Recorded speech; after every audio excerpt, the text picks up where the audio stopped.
Zimbabwe President Robert Mugabe is leaving an indelible stamp on the African Union, as he serves as its rotating chairman.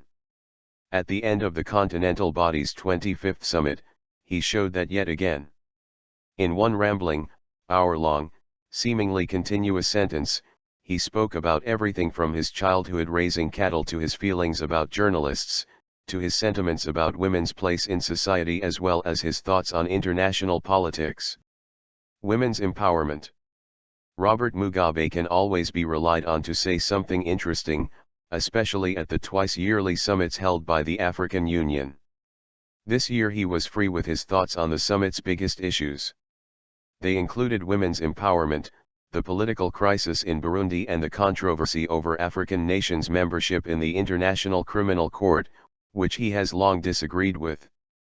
Mugabe began his rhetorical tour de force with a bang at the summit's opening ceremony, hitting the women's empowerment theme by launching into a lengthy treatise on how all human beings have mothers.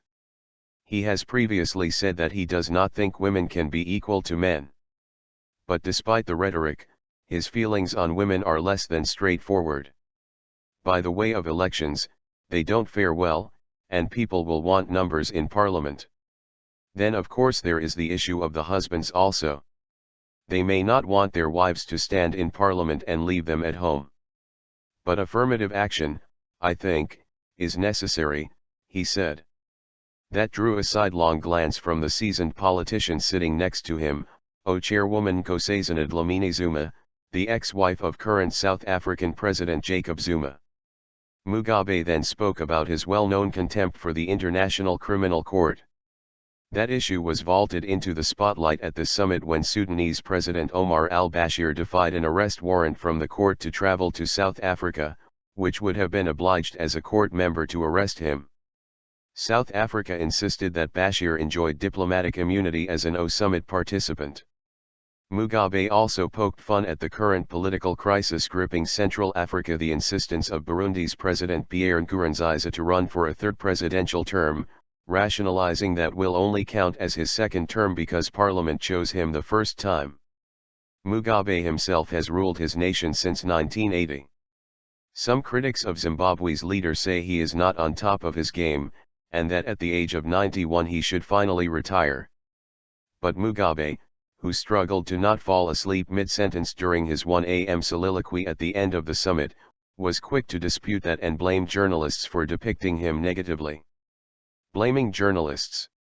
"Your pens are quite dangerous," he said. "The other day, I think we were having a press conference like this one. And as I was going down the steps, I missed the last step and fell. Ho ho ho ho. It was international news. As I say, I used to fall many times looking after cattle, my grandfather's cattle, and so on in the bush. You'd knock against, stones and things like that and fall and you get up again. What's strange in a person falling? But ho ho, it's the old President Mugabe. Now you see, we have said this man is now useless. He is lost, he too old now. That's why he must resign. Of course they want the papers to sell so we don't arrest people for saying so, but we just say, why can't you be truthful?" As he made his exit from the stage, he paused, hovering a foot tantalizingly over the stairs.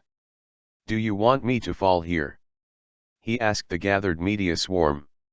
He did not.